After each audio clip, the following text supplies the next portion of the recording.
Bienvenue à tous, n'oubliez pas de vous abonner pour retrouver tous les jours une nouvelle vidéo résumant l'actualité automobile en quelques minutes et tous les samedis, l'intégrale de la semaine. C'est parti! Elon Musk vient de faire une annonce choc. En effet, sur le site de notre partenaire Caroom, nous apprenons que le milliardaire américain a déclaré dans une interview accordée à Munro Live que le développement du futur modèle à 25 000 € était déjà en cours et à un stade très avancé. Des rumeurs indiquent même qu'une présentation au public serait possible pour 2024. Par ailleurs, sur ce tweet mystérieux posté dernièrement, on remarque deux étranges voitures camouflées sur ce convoi de Tesla, dont la silhouette ne ressemble à aucun modèle de la marque actuellement sur le marché. Serait-ce cette fameuse Model 2 ? Concernant la technique de production, elle devrait surprendre. D'après certaines sources, l'impression 3D sera mise à profit ainsi qu'une série de presses géantes générant 16 000 tonnes de pression. Avec les marques chinoises qui se préparent à casser encore plus les prix, il est urgent pour Tesla de réagir et c'est exactement ce qu'il s'apprête à faire. Et vous, pensez-vous qu'une Model 2 à moins de 25 000 € est possible sans compromettre l'esprit Tesla ? Dites-nous ça dans les commentaires. Si vous voulez en savoir plus, je vous invite à vous rendre sur le site de Caroom. Vous trouverez le lien dans la description et dans le premier commentaire épinglé sous la vidéo. Abarth est sur le point de nous servir une portion de performance électrifiée à l'italienne avec la toute nouvelle Abarth 600e étudiée en collaboration avec Stellantis Motorsport. Ils ont décidé d'équiper cette petite bête de suspension haute performance d'un freinage renforcé, d'un différentiel à glissement limité et d'un moteur électrique de 240 chevaux. L'Abarth 600e est encore largement camouflée, mais on peut déjà apercevoir la calandre plus agressive, des prises d'air affamées, des ailes élargies et un béquet arrière taillé au couteau prêt à dévorer du bitume. Maintenant, que faut-il en déduire ? Eh bien, cette 600e sera basée sur la nouvelle plateforme Perfo ECMP et nul doute que le Milano Quadrifoglio, si Alfa Romeo ose utiliser ce nom mythique, sera équipé de cette même motorisation. On pourrait même aussi imaginer une 208 PSE. Et que faut-il espérer de cette Abarth 600e ? Eh bien, sans doute une fiche technique plus reluisante que celle des i500 Abarth serait pas mal, car pour rappel, cette petite puce électrique promet une autonomie de seulement 260 km, mais surtout 155 petits km/h en vitesse de pointe, le tout pour 37 000 €. À ce prix-là, vous pouvez vous offrir deux Ritmo Abarth 130 TC en très bon état qui vous offriront le 0 à 100 en 7 secondes comme la 500, mais avec une vitesse de pointe de 200 km/h. Et surtout, n'oubliez pas, c'est pas la vitesse qui tue, c'est l'arrêt brutal qui est mortel. Parlons maintenant de la fin d'une histoire d'amour. Après tout, l'amour dure 3 ans paraît-il, et la société de location Hertz nous le confirme. En effet, ils se séparent de toutes leurs Tesla. Pour rappel, il y a 3 ans, Hertz commandait 100 000 Tesla aux États-Unis, mais aujourd'hui, Hertz décide de quasiment toutes les vendre, tout comme les 65 000 Polestar qu'ils avaient commandés en 2022. Tout cela représente près d'un tiers du parc de Hertz aux US. La raison ? Ils veulent réinvestir dans des voitures à essence afin de répondre à la demande des clients. Mais Hertz ne veut pas simplement répondre aux besoins de ses clients. D'après l'entreprise, les Tesla coûtent trop cher. Mais pourquoi ? Eh bien, Hertz argumente ce choix à cause des coûts de réparation et d'entretien des Tesla. En effet, d'après une étude de l'entreprise américaine Mitchell, les coûts de réparation et d'entretien des Tesla sont bien plus élevés que sur des véhicules thermiques. Mais Hertz pointe aussi du doigt la décote massive des Tesla. En effet, l'entreprise d'Elon Musk est connue pour jouer au prix qui change aussi vite que l'humeur d'un lunatique, en pratiquant des baisses parfois vertigineuses, ce qui entraîne aussi une grosse baisse sur le marché de l'occasion. Et la valeur résiduelle pour les loueurs, c'est sacré, pour pouvoir les revendre au meilleur prix au bon moment. Sixt a décidé de faire de même et se sépare aussi de ses Tesla. Mais tout cela va faire le bonheur de certains car parmi les véhicules électriques vendus par Sixt et Hertz, il est par exemple possible de s'offrir une Model 3 avec moins de 100 000 km pour 17 800 $, soit environ 16 000 €. Bon, pas certain qu'avec l'importation cela soit toujours rentable, mais pour qui vit aux États-Unis, c'est une aubaine. Lancia est sur le point de dévoiler sa toute nouvelle Y et depuis quelques temps la marque nous donne quelques teasers. Mais plus besoin d'attendre le prochain car hier l'Y a été capturée sans aucune pudeur en pleine rue et on la voit sous toutes les coutures. Des coutures italiennes sur des habits bien français car l'Y est basé sur la Peugeot 208 et ça se voit. Malgré tout, Lancia s'est efforcé à donner à son Y une vraie identité avec à l'arrière des feux ronds censés être un clin d'œil à la mythique Stratos. À l'avant, la signature lumineuse en 3 parties est plus futuriste est plutôt réussi, même si finalement ces deux gros phares semblent alourdir l'ensemble. À l'intérieur, on découvre quelques détails, dont le fameux plateau à Parmigiano ou Pecorino. Par contre, les aérateurs de chauffage étant à proximité, je vous déconseille d'y laisser du gorgonzola. Il risquerait de couler et de tacher ces magnifiques sièges tendus de velours bleu.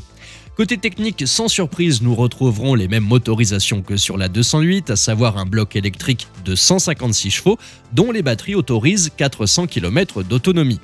Pour ceux qui aiment le risque, vous pourrez vous tourner sur le 1 litre de PureTech avec micro-hybridation avec 100 ou 136 chevaux. Bon, évidemment, depuis les scandales, le moteur a été retravaillé. Elle sera dévoilée officiellement en février, mais cette Y a-t-elle ses chances dans la catégorie des citadines premium face à la Mini notamment? Les modifications apportées par Lancia suffiront-elles pour faire d'elle une vraie Lancia, ou est-ce simplement une 208 en pleine crise d'identité? Dites-moi ce que vous en pensez dans les commentaires.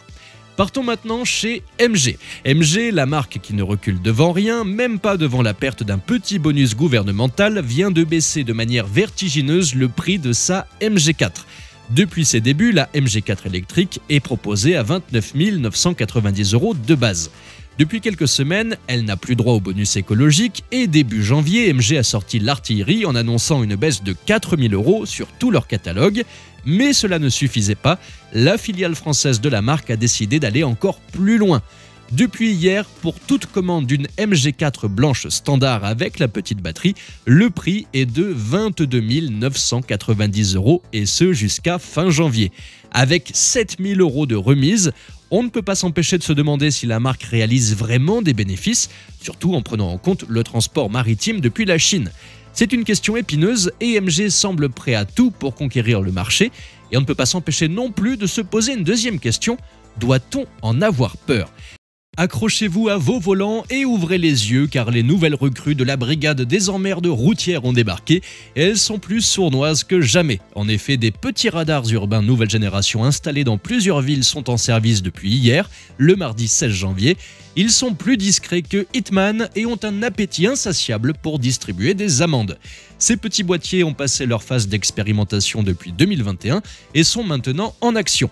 Si vous avez la malchance de dépasser la limite de vitesse ou de jouer avec les feux rouges, attendez-vous à recevoir un cadeau sous forme de PV.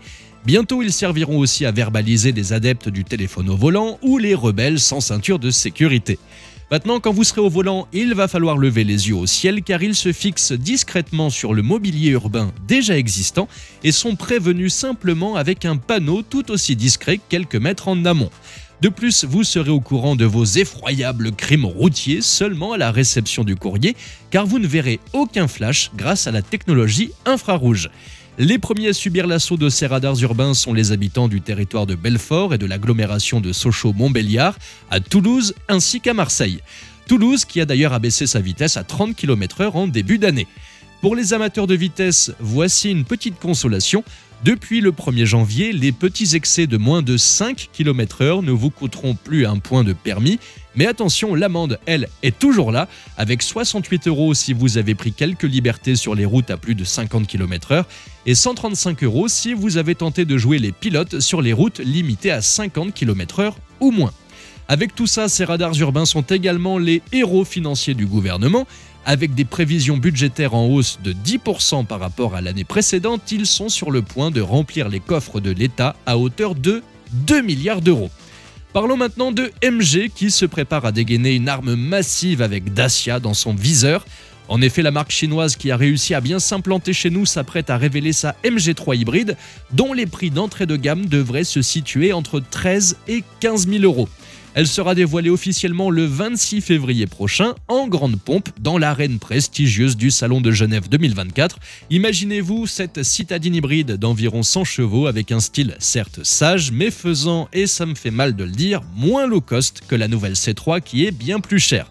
Alors certes, la C3 est électrique, et pour l'instant il n'est pas prévu que la MG3 soit équipée de ce type de motorisation, mais je veux bien prendre le pari aujourd'hui qu'au vu de l'expérience de la marque en matière de voitures électriques, MG va rentabiliser au maximum cette MG3 avant de lui greffer un moteur électrique dans 1 an ou 2 et de la proposer au même prix ou presque que cette version hybride. D'autant que l'intérieur a l'air plutôt réussi. Sur cette photo, où l'habitacle est encore légèrement camouflé, on y découvre 2 écrans et une console centrale en apparence ergonomique. Sur le papier, ça sent le succès à plein nez, mais le juge de paix est et restera toujours l'essai routier. S'il est aussi confortable de conduire cette MG qu'un fourgon Mercedes des années 80 sans direction assistée, le succès sera de courte durée. Le monde de l'automobile premium allemand pourrait bien être sur le point de connaître un chamboulement. Audi, BMW et Mercedes, les rois incontestés du bitume depuis des lustres, voient leur règne menacé par un constructeur venu tout droit de Californie. Ces constructeurs allemands qui, depuis des années, sirotaient leur bière et leur schnapps en riant doucement des autres marques, voient Tesla maintenant débouler sur la piste avec notamment son modèle Y. En 2023, la marque d'Elon Musk a éclaboussé le marché de son succès avec 1 813 851 véhicules vendus, soit une augmentation de 38% par rapport à 2022. Quant à Audi et BMW, les résultats sont plus modestes avec respectivement plus 17% et plus 7,3%. Concernant Mercedes, ils sont restés sur place avec aucune augmentation par rapport à l'année précédente. Le trio Audi, BMW et Mercedes sont toujours en tête en termes de vente par rapport à Tesla, mais sans doute plus pour très longtemps. Audi, la plus menacée des trois, n'a pas réussi à dépasser la barre des 2 millions d'exemplaires. Pendant ce temps, BMW et Mercedes se tiennent encore debout avec respectivement 2 253 835 et 2 43 800 modèles vendus. Combien de temps faudra-t-il pour que Tesla dépasse ces marques ? Sans doute pas longtemps, car si cette course effrénée continue, la barre des 2,5 millions d'unités sera dépassée cette année. Nous verrons en juillet si la tendance se confirme, mais finalement peut-être que la concurrence chinoise permettra aux Allemands de ne pas se faire dépasser par Tesla. Dites-moi ce que vous en pensez dans les commentaires. Si vous n'aimez pas Tesla, arrêtez la vidéo car nous allons parler maintenant des superchargeurs dont le prix du kilowattheure a chuté. En effet, aussi incompréhensible que cela puisse paraître, pendant que le gouvernement nous dit que le prix de l'électricité va augmenter mais qu'on doit se sentir aimé par nos dirigeants car l'augmentation ne sera pas supérieure à 10%, Tesla, quant à lui, décide de baisser le coût de la recharge de 16%. Déjà l'été dernier, en pleines vacances, la marque avait eu la bonne idée de baisser de 10% le prix de la recharge sur ses stations. Aujourd'hui, la baisse est donc de 16% en France, faisant passer le kilowattheure à 27 centimes d'euros, soit quasiment le même prix qu'une recharge à domicile, en fonction de votre abonnement évidemment. A noter que si vous n'avez pas une Tesla, vous pouvez tout de même charger votre voiture sur une de leurs bornes, moyennant un abonnement mensuel de 12,99 € pour profiter de ce même prix du kilowattheure. Dans les faits, pour une recharge complète d'une voiture électrique équipée d'une batterie de 60 kWh, cela correspond à une baisse de 1,80 €, ce qui permettra de payer un deuxième café le temps de la recharge.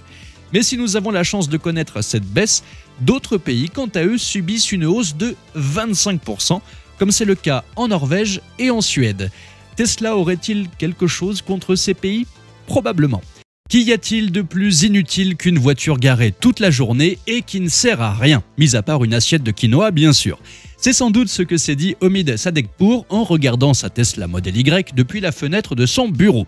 Et pourquoi ne pas profiter du soleil pour recharger sa voiture pendant le temps où elle est garée avec un panneau solaire sur le toit ?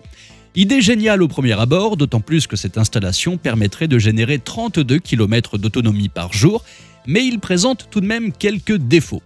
Omid Sadegpour étant ingénieur, il en a profité pour baptiser ce projet Beta One et n'est ni plus ni moins qu'un panneau solaire pliable qui se fixe sur les barres de toit de la voiture.